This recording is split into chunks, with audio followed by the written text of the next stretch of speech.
ইলিশ মাছ খেতে কে কে ভালোবাসো? আমার মতো আমি ভীষণ ভালোবাসি।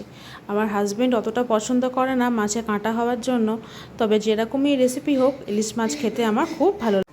তোমাদের সাথে কদিন আগে ইলিশ মাছের ঝোলের একটা রেসিপি শেয়ার করেছিলাম, তারই 4টে পিস বড় দেখে আমি রেখে দিয়েছিলাম ইলিশ মাছেরই ঝালের রেসিপিটা শেয়ার করব বলে। ভেবেছিলাম পাতুরি বানাবো, কিন্তু বাজারে নারকেল না পাওয়ার জন্য দই ইলিশ বানিয়ে দিলাম। তো খুবই ইজি একটা রেসিপি তোমাদের সাথে শেয়ার করছি, আশা করি তোমাদের সবার খুব ভালো লাগবে। এমনিতেও ইলিশ মাছ সেভাবে এখনও বাজারে ওঠেনি, যেটুকুনি এখন পাওয়া যাচ্ছে সেগুলো সব আগে থেকেই রাখা ছিল সংরক্ষণ করে। তো এই 4টে পিস আমি নিয়েছি বড় থেকে, এগুলোকে আমি প্রথমে নুন আর হলুদ দিয়ে মাখিয়ে রেখে দিয়েছি। আর আমার লাগবে হচ্ছে গিয়ে এর সাথে সর্ষে, সাদা সর্ষে, কালো সর্ষে আর পোস্ত লাগবে। তো সাদা সর্ষে আর কালো সর্ষে সমপরিমাণ নিয়েছি, আর পোস্তটা তার থেকে একটু বেশি নিয়েছি। পোস্তটা কিন্তু স্কিপ করো না, খেতে কিন্তু ভালো লাগে। আর নিয়েছি 4টে কাঁচা লঙ্কা। এরপর কড়াইতে সর্ষের তেল নিয়ে নেব। সর্ষের তেলই কিন্তু করো, তবে কিন্তু স্বাদ হবে।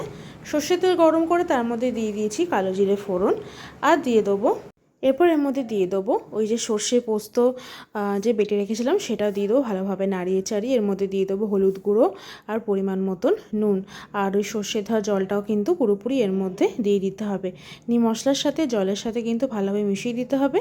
এখানে 100 গ্রাম মতো টক দই আমি ভালোভাবে ফেটিয়ে নিয়ে তারপর কিন্তু অ্যাড করেছি। অ্যাড করবার সময় কিন্তু গ্যাসের আঁচ একদম লো করে রেখেছিলাম। ইলিশ মাছগুলো আমি কিন্তু ভাজিনি, কাঁচাই আমি অ্যাড করেছি। কাঁচা দিলে কিন্তু ইলিশ মাছের স্বাদ আরও সুন্দর হয়। তোমরা ভেজেও দিতে পারো, হালকা একদম হালকা ভেজে অ্যাড করবে।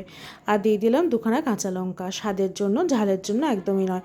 এরপর চাপা দিয়ে মিডিয়াম ফ্লেমে মোটামুটি ওই 10 থেকে 15 মিনিট মতো ফোটালে কিন্তু মাছ সেদ্ধ হয়ে যায়। ইলিশ মাছ সেদ্ধ হতে কিন্তু বেশি টাইম লাগে না, আর অতিরিক্ত সেদ্ধ করলে কিন্তু ইলিশ মাছ ভেঙে যাওয়ারও চান্স থাকে।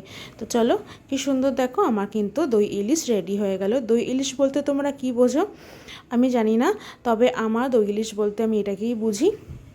তোমরা দই ইলিশ চাইলে মিষ্টি মিষ্টি বানাতে পারো, তবে আর সেটার থেকে আমার এই সর্ষে বাটা দিয়ে দই ইলিশটাই খেতে খুব সুন্দর লাগে। এটা ভাতের সাথে দারুণ জমে যায়। তো চলো আজকে একটা রেসিপি তোমাদের সাথে শেয়ার করলাম ইলিশ মাছের। তোমরা এটা বাড়িতে অবশ্যই ট্রাই করো আর বলো কেমন হয়েছে। ঠিক আছে, তো চলো আজকে ভিডিওটা এত অবধি। যদি ভালো লেগে থাকে অবশ্যই লাইক করো, কমেন্ট করো। টিল দেন টা।